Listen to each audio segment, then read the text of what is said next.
Hi there. My name is Dr. Jan Christian Wulff, and I'm a medical doctor and a mindset trainer. And today I will show you how you can, on a daily basis, develop your mindset. And we go through it step by step. Begin with what you really want in your life is to live a goal-oriented life. So you know why you get up in the morning and why you are doing what you are doing. So you need a goal. And now we are talking about goal setting. What is your personal goal? And there are several areas in life where a goal can be found.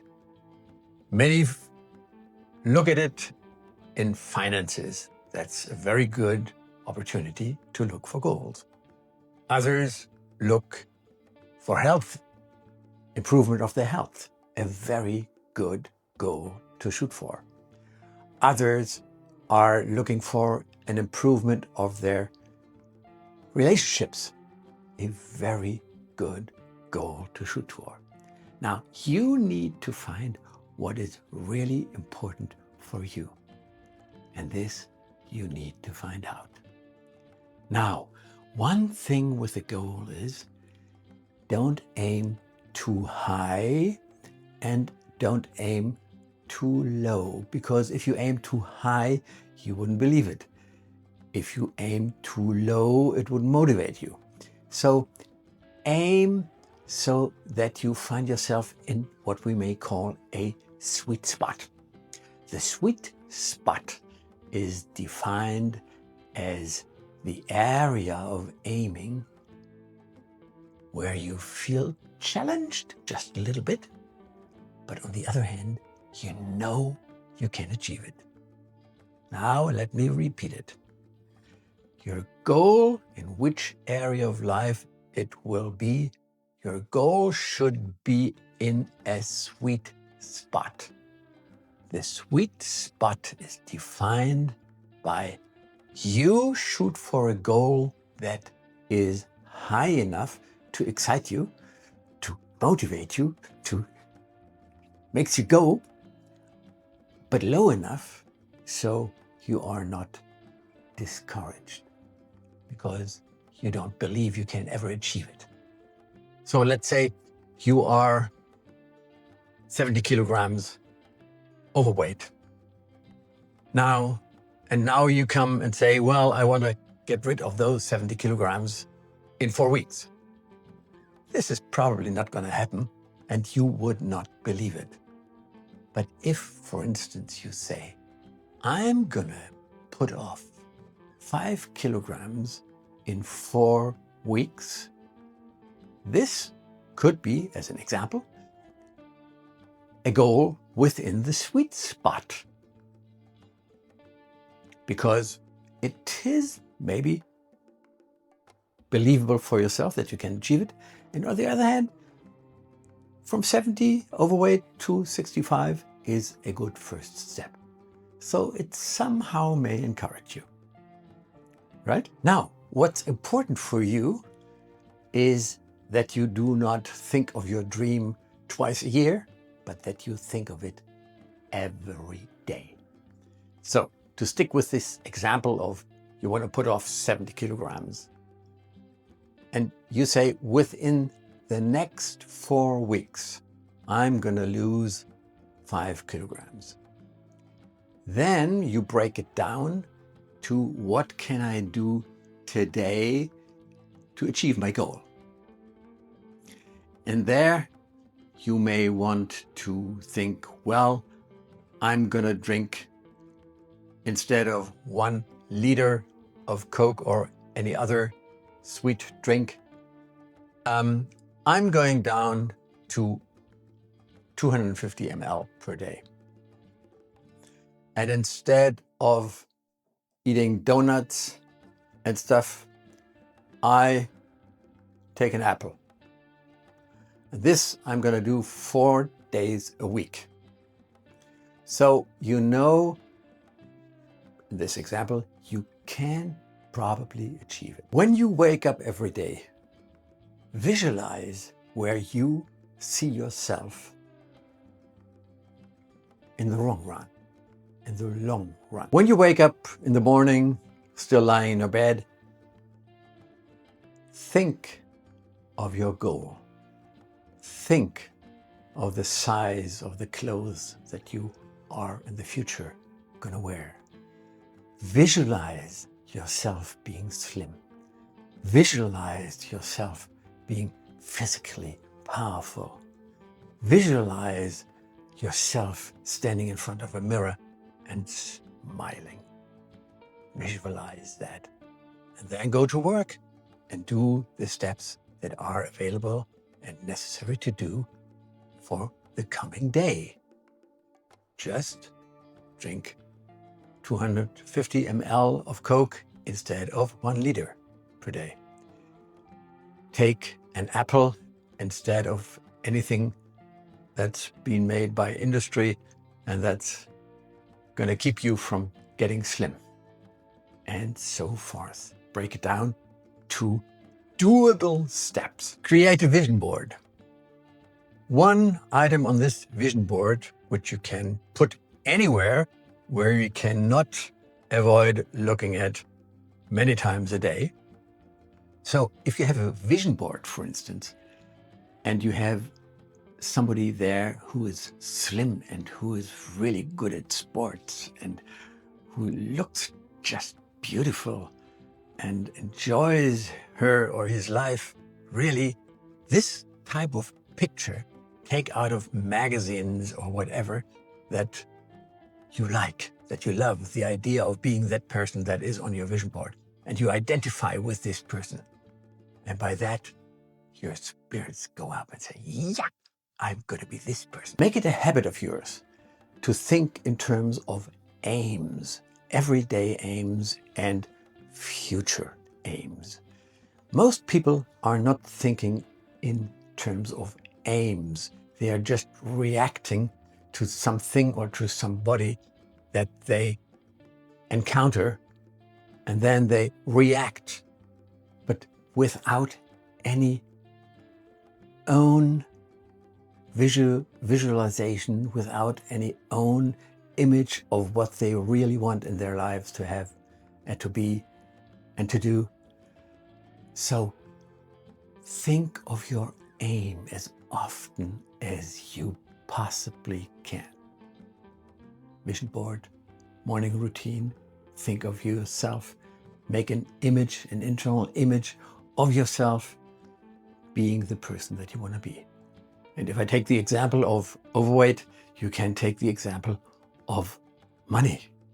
You want to have more money. You want to own tenfold of what you own right now. Or first step, you want to get rid of all your debit card credits. Think of that. Think of a big aim and break it down to daily goals. Let me put it that way.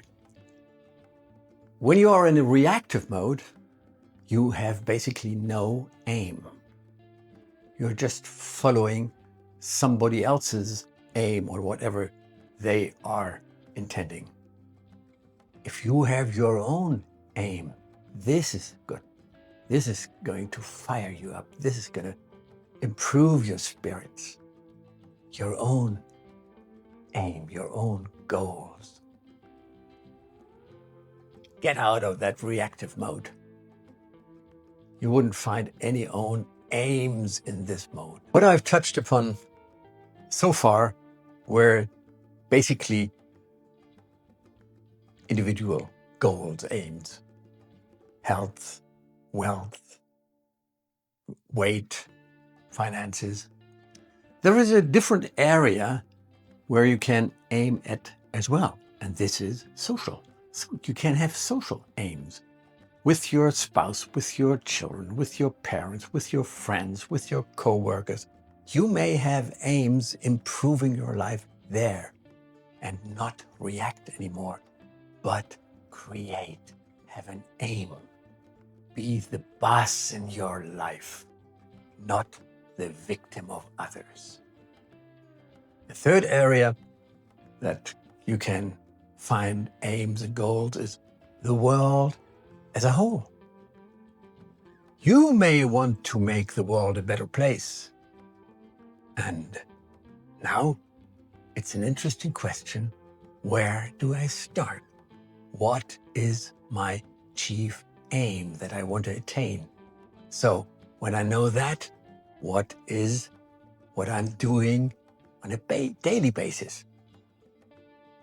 So these basic areas of life regarding myself, my individual life, regarding my social life, and regarding the world. You find out which area, your chief aim, you will find. To put it in a nutshell, why should you aim? What's the benefit you are having out of it? I tell you something, it's very easy. You feel much better. You feel much better. And this is a little secret.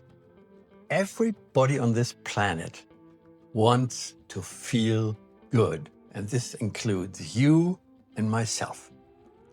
So aim at feeling better by creating, defining and following your aims. On that ascending path towards your goal, you may encounter some stumbling blocks, some failures, some disappointments, something that you don't like, something that makes you feel I'm falling down. Now, nobody falls down and stays there unless they get up again. And nobody wants to stay down on the floor, on the ground, and crawl through life anymore. Just for a second, think of yourself doing things that you know are bad for you. What does it do to your self-confidence? It's spiraling downwards. You can rely on that.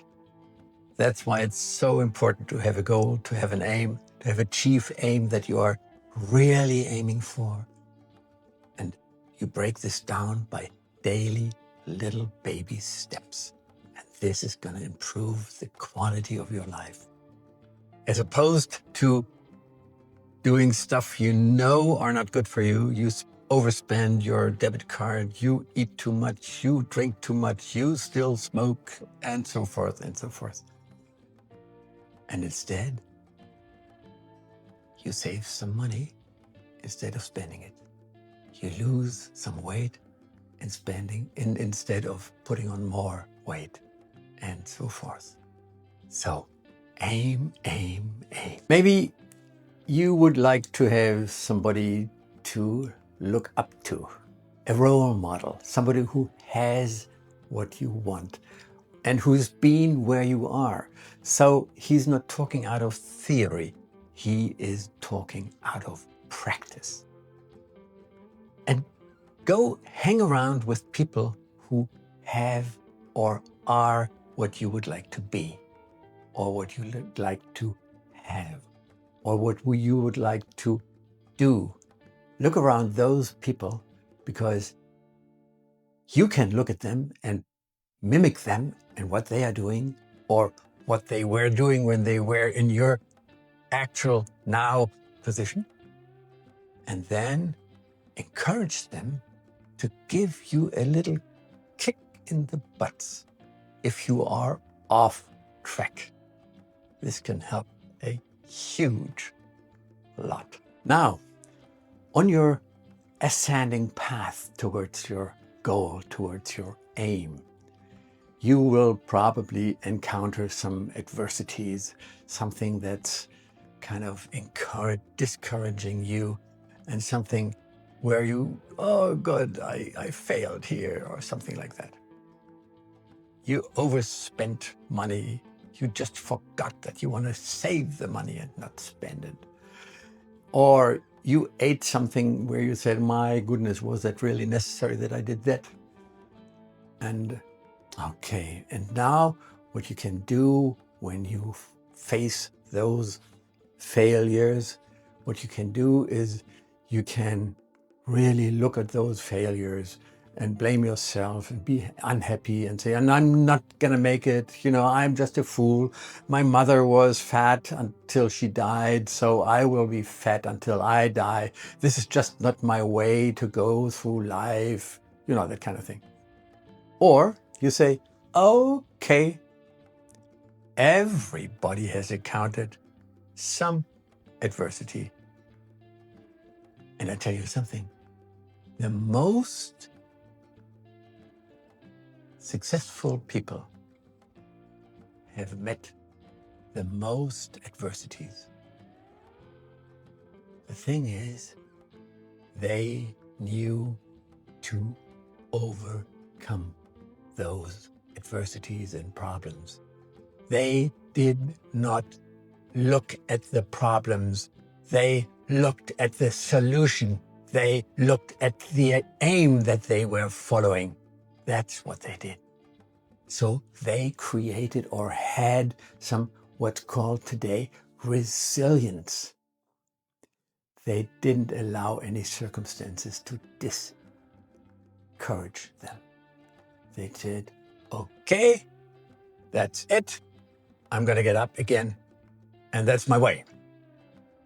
And of course, there are some events in life, disease, death, whatever, that you can't just put aside and try to tell yourself, well, this is not important. This wouldn't work. So this will take some time. But then again, although you may be hit by a real sad event, you can go on with those little daily baby steps that will help you come out of grief or discouragement or sadness or whatever is the case in that situation. Find back to your daily routine. Find back to your daily practice. Maybe you don't want to increase the amount of activity that you are doing during the time when you are in grief or sad or discouraged or whatever. Stick to the level of activity that you were accustomed to already. So, when you get knocked down, when you fall on the floor and find yourself lying there, what's the mindset that gets you up again? It's not the mindset of punishing yourself. It's not the mindset of saying, well, I'm never going to make it up again. It's not the mindset that tells you, you are a fool, you have no talent, that kind of thing. This is not the mindset that gets you up again. The mindset that gets you up again is the mindset of knowing I have a chief aim. I have a goal. And this is what I am going to follow. And I'm going to attain it. And I'm going back on the ascending path of my life, not on the descending, on the ascending path of my life. I'm going there, and I'm gonna resume my daily activities, maybe at a little lower level, so I'm encouraging myself again, but I start all over again. Never quit. Never, ever quit. The famous Thomas Edison, who invented the light bulb, it required him 10,000 attempts to achieve his goal. And when he was asked, how did you handle all these failures? He said, which failure? I found out 10,000 times successfully how it wouldn't work. Think about that. Take a little bit of this attitude into your life and you'll see magic will happen. If you get a bad message in the morning, a bad email, or even 2 or 3 or 4 or 5 bad emails in the morning, does that necessarily have to keep you from doing what's good for you in the afternoon? Does it have to keep you from getting back to your goals?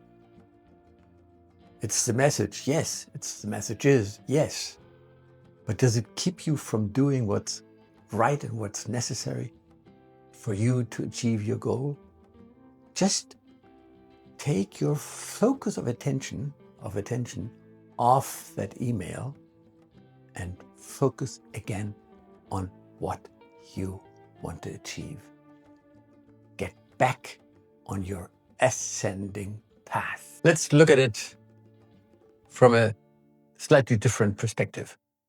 If something happens that you don't like, a negative circumstance, let's put it that way, a negative circumstance, we may find ourselves in a situation where we feel we are the victim of this circumstance. We are the victim of this person. We are the victim of the politics or whatever, or the employer or the customers or whatever. We are the victims, that's what we feel. And this is what makes us spiral down with our inside self-esteem, self-confidence, and so forth. If we react, we tend to spiral down. If we respond, which is a reaction where we take a step back, think of what is adequate in this situation to do, and then we do it.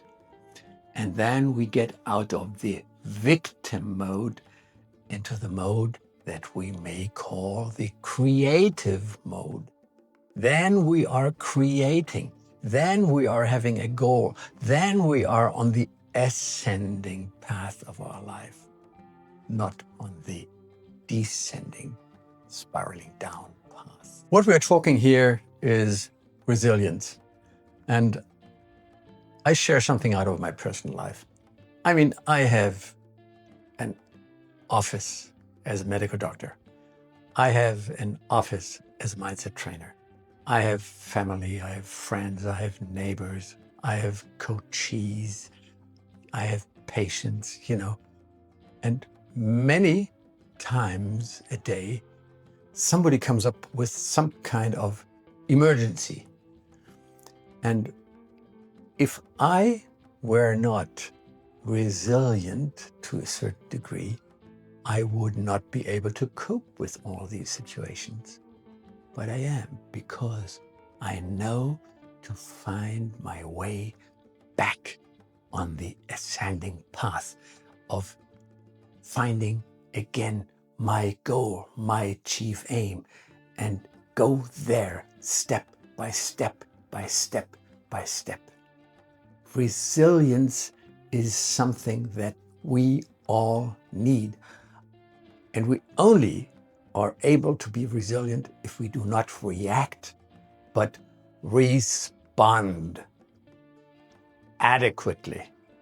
If we react, we very often react inadequately, meaning not to the good of everybody involved. The next point I've touched upon already a little bit, but I'm gonna go a little bit more into detail. When you want to reach your aim and you really want to get where you see yourself in the future, then you have to do daily practices, daily exercises, daily activities. This will help you, number one, get closer to your goal, to your aim, plus get some improvement of your self-confidence. And there is a little sequence that I want to share with you right now. If you set a goal for today, for instance, you want to do 15 minutes of any kind of exercise for your physical body, then you say to yourself, I'm going to do it for 15 minutes today. And I'm going to walk swiftly 7.5 minutes away from home and 7.5 minutes back home. And this you do. This is not too time consuming for you, and you know I can do it. And coming back, you check this little practice that you wanted to do. You make a little check behind it. And then you pat yourself slightly on your shoulder and say, done. And if you have planned to do 15 minutes of walking and you have achieved this goal, what will this do with your self-confidence? Yes, it will improve your self-confidence. What will this lead to? This will lead you to feeling like doing more activities, more practices of this kind. Maybe same day, maybe day after. Because you know, yes, I can do it.